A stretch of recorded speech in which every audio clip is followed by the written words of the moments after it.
So what is your name and what was your occupation? My name is Jose Regoza. I'm an E6 in the United States Navy, and my occupation or rate in the Navy is a builder, civil engineer, a builder first class in the U.S. Navy. What were some jokes or any kind of poke funs that you've heard other branches call or talk about your branch with? Some of the big ones, I would say first off that every branch has kind of like a kind of built-in friendly rivalry of sorts. But for the Navy, some of the big ones are, man, where would I begin? Hmm.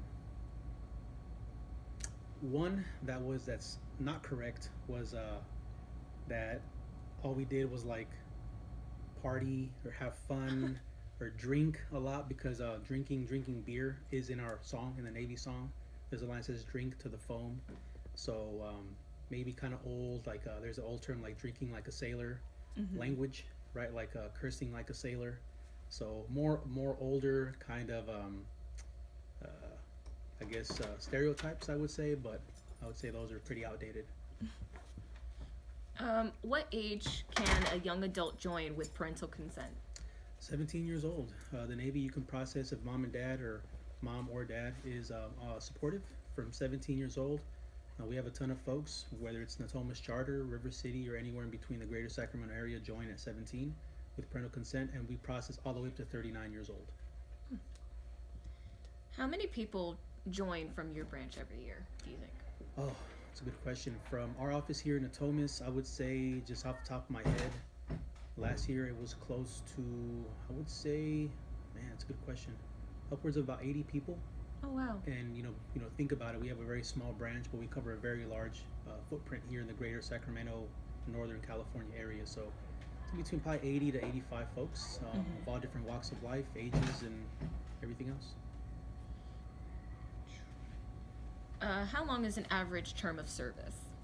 Average term of service in the U.S. Navy, I would say, is 4 years or 48 months. We have some programs that are 3 years, super unique, competitive, and flexible programs that are 3 years. Some, depending on the school, if the school is fairly long, your technical school would be 5 years, but on average, it's about 4 years or 48 months. Okay. Which job would you think would be best if you were going into the Navy? The Navy prides itself on its equipment and what we can do with our equipment, whether it's aviation, the ships that we operate and maintain, submarines, the capability we have with submarines, what I do in civil engineering and otherwise. So really, that question is going to be up to the prospective applicant to answer. What are you into? I would ask you as your recruiter, where do you see yourself? What are your interests above all? And have you done your research in the Navy? There's 92, I believe 92 to 93 jobs in the U.S. Navy. There's a little bit of everything. So as far as an 18-year-old young lady, whatever you're interested in, wherever you see yourself, the Navy will find a job, build you a plan and blueprint in order for you to execute that plan. What are some challenges that you guys face as recruiters to find people or to get the word out? Great question, Rebecca. Challenges that we face this day and age, I would say, is misinformation is a big one. I think the advent of social media and everything that you have at the touch of a fingertip is a great resource to have, but I feel like it can also be a detriment for a young 17, 8-year-old, 18-year-old person that maybe wants to join the military, join the Navy, and maybe just gets bad information. So as a recruiter, I would say the biggest one is going to be, hearing this, seeing this on YouTube, seeing this on TikTok, a friend of a friend saying this, hearing this, where you can just simply reach out to your local Navy representative, military representative, and just get the information straight from them. So misinformation as well as just general qualification standards as well. Height, weight, right? I think COVID has something to do with people maybe being out of like a height, weight standard. Aptitude, taking your ASVAB as well. I mean, it is a difficult exam. And then amongst other things, but I would say qualification standards as well as misinformation. How would you say is the best way then to be prepared for the ASVAB? Best way to be prepared for the ASVAB, Rebecca, is stopping by your local office, whatever branch you're interested in. A lot of those recruiters can give you tips. A lot of those recruiters can give you their maybe empirical information. But honestly, even before then, you can just go online. If you were to simply look up ASVAB study guide, ASVAB study material, there's a ton of resources out there that you can use. And a lot of it is, I mean, if you're a high school student, you've seen throughout your day to day. It's math, a little bit of English, science. So really doing your own research and getting those resources online to help you with that study material. What would you say is a normal daily life for you, or when you were doing your normal job? Normal day for me, again, I do construction, so I'm a CB. So I would be in Ventura County, a beautiful locale. I miss it a lot, Southern California.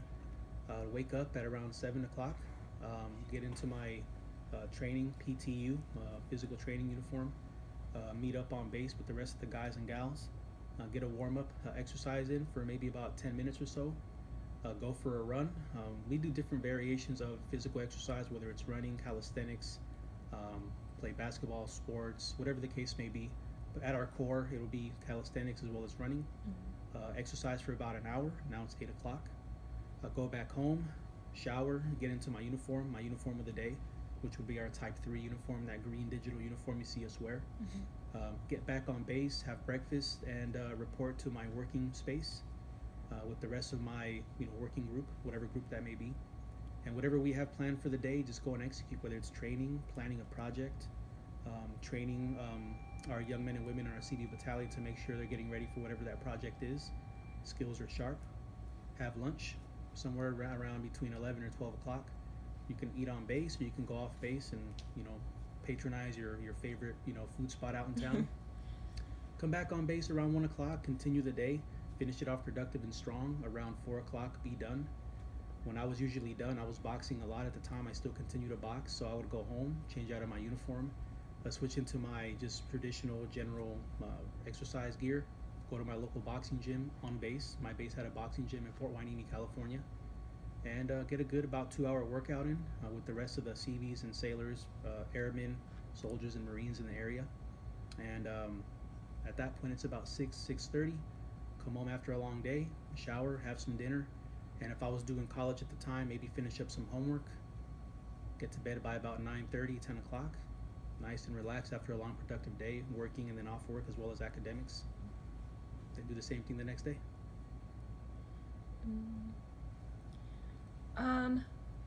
Where was your favorite place to be stationed? Ooh, it's a good question. My favorite place to be stationed, I would have to say, was probably Bahrain, the Kingdom of Bahrain.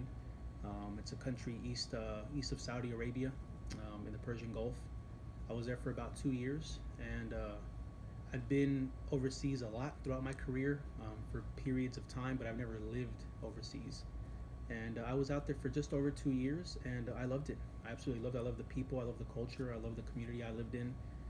My command, my leadership, the people that I work with on a daily basis were great. And out of my 15-year career, I could probably say I had the most success in those 2 years than I ever did in the rest of my time. So I would say Bahrain.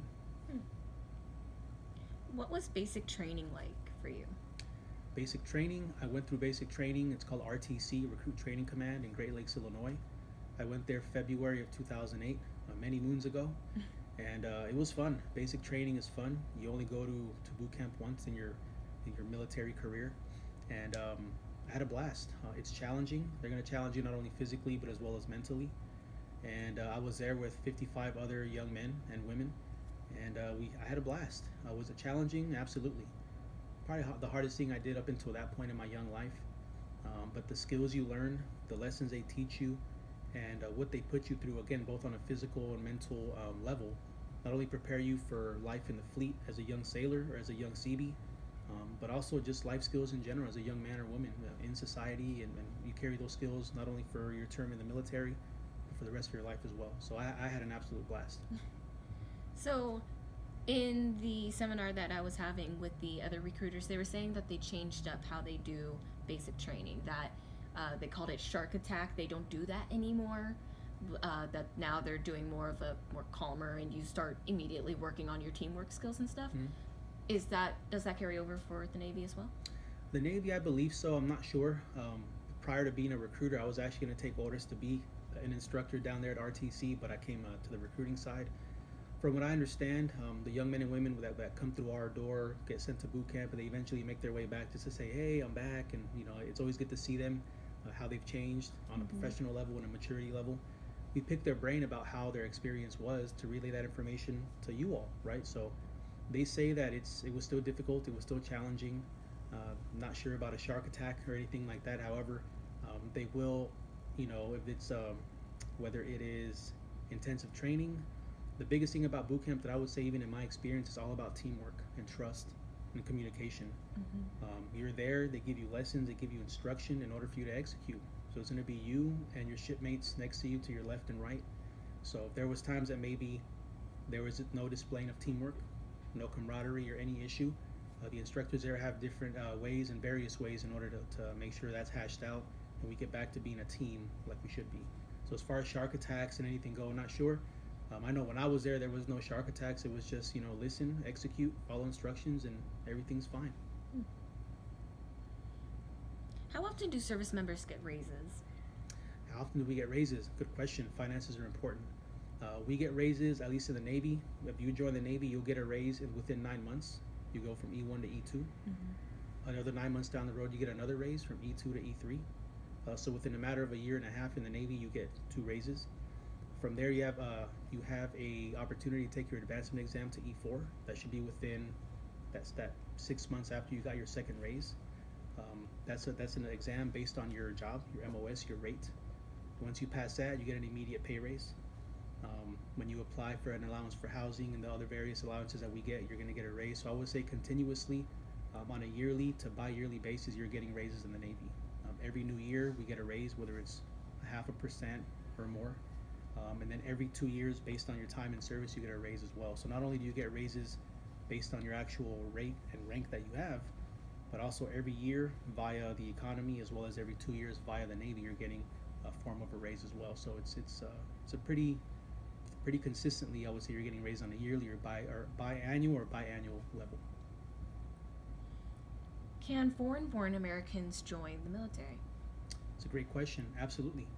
We have a ton of applicants that come through our office. If you're an I-551 permanent resident, or conventionally known as a green card, valid green card, passport, and every other document, it's pretty common, believe it or not, this day and age for foreign-born folks to be interested in the military and what it has to offer, especially the Navy. As long as their documents are valid, they have a form of ID, they have a valid green card or I-551, and the rest of the documents you need, educational documents, high school diploma, things along those lines. Yeah, it's pretty common. It's actually very common, I would say, Rebecca. Maybe, say about 25% of the time, we're processing someone that was either born here or born abroad. Are there any special considerations for women enlisting in the military? Special considerations? No, not really, I would say. The Navy is huge on equal opportunity. So the same opportunity that I have afforded to me as a young male that's motivated and wants something better in life is the same opportunity that you would have as a young lady as well. So special considerations, no, every program is available, whether it's a nuclear power officer. We're the only branch that has nuclear power. If you qualify, we have a few young ladies here in the area, seniors as well, that qualified, and that's the most advanced academic program not only the military offers, but the U.S. Navy offers as well. So whether it's that, special operations, right, Navy SEALs, SWIC, EOD, explosive ordnance, that's all open to women as well. So we're very transparent in our process, male or female. If you qualify physically, mentally, and morally, and it's something you want to do, by all means, it's a free country. You have that opportunity afforded to you as a young lady. And for the LGBTQ plus community, I know I've heard a lot of misconceptions about Sure. what the qualifications and things for that. What are the rules for wanting to enlist as LGBTQ plus? Same.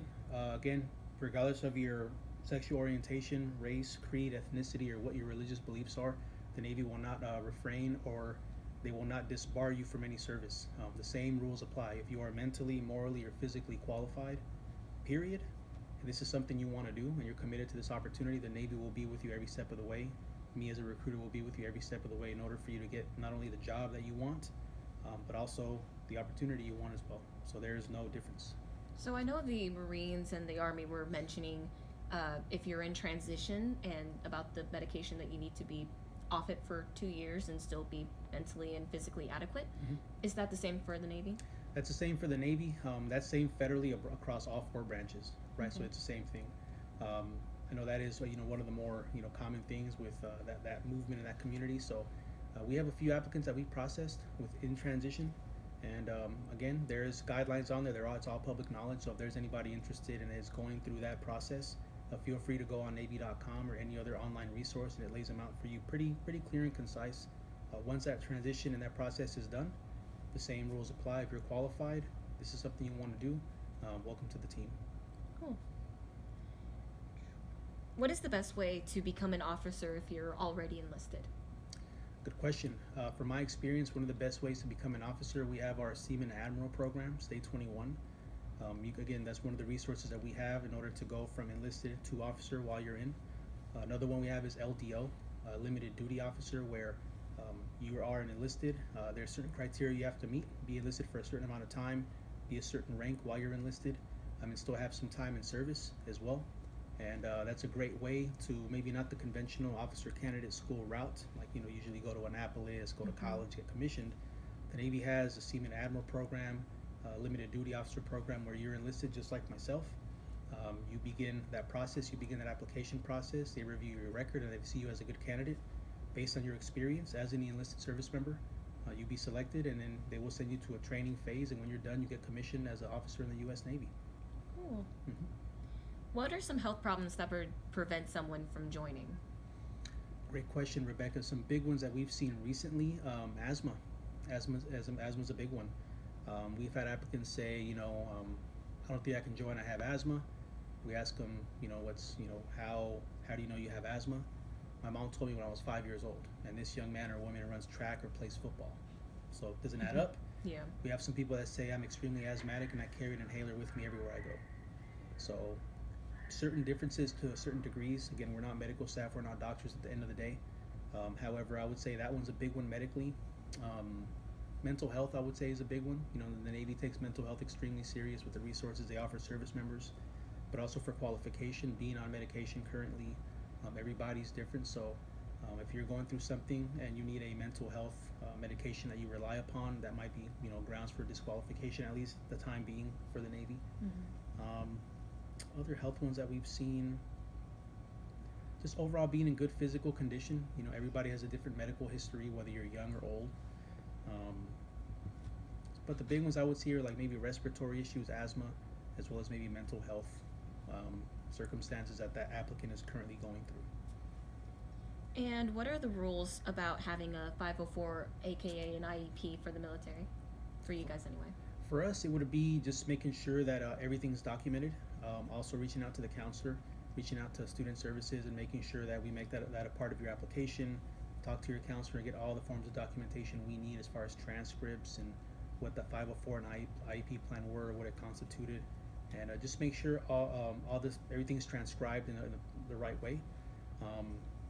Off the top of my head, I'm trying to remember. There's a couple more things, but the big one is really just speaking with the counselor, getting some references, maybe talking to teachers as well while you were in that 504 IEP plan. And the biggest thing is making those transcripts part of your application as well. And what is the reserves exactly? Reserves is a great program, very flexible. The reserves is not everybody can go active duty. Let's kind of be real.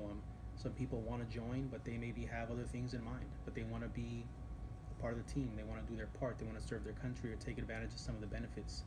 So the reserves is a great way to satisfy those needs or wants. We see a lot of it with small business owners, current law enforcement. Young men and women of all ages join the reserves, and what that is you still go to the Navy's boot camp. You still go when you choose your job. In the Navy, you choose your job when you qualify. You go to whatever school. Some branches call it AIT. We just call it A school, Basic Apprenticeship School. Mine was in Mississippi for 12 weeks. Then when you're done with your boot camp and you're done with your A school, instead of getting stationed somewhere active duty and beginning your career as an active duty sailor, you come back to your hometown. And 1 week in a month, and usually 2 weeks during that year, usually sometimes in the summertime, but it all depends. But you would report to your NOSC, or Naval Operational Support Center. We have one here not far off of Howell Road in Sacramento. And for those 2 days, you get paid, you get trained, and you keep your skills sharp as a reservist. Reserves play a vital role in what the Navy does. So They do a great job. They do great work. I've worked hand in hand with reservists, and they've been great. So, but yeah, after that, you just come home. And 1 week in a month, 2 weeks in the summer, you still have great medical benefits, academic benefits. You're just doing it on a part-time basis. And what are some benefits to joining the military? Benefits of joining the military. How much time do I have? I would say, Rebecca, going back to one of our first questions was, depends on the applicant, right? Like, what are you looking for? What are you striving for? Where do you see yourself? What do you want to accomplish? So a lot of those are more aimed towards the applicant, but some of the benefits, just in my experience, stability, whether it's financial, personal, or professional, it is a very stable job. In almost 15 years, I've never missed a paycheck. No recession, no bubble that's popped, no market that's crashed has forced me to miss a paycheck as an adult. And with COVID, we kind of saw that firsthand, directly or indirectly, how it affected us and people's jobs and their professional livelihood. So, stability, experience.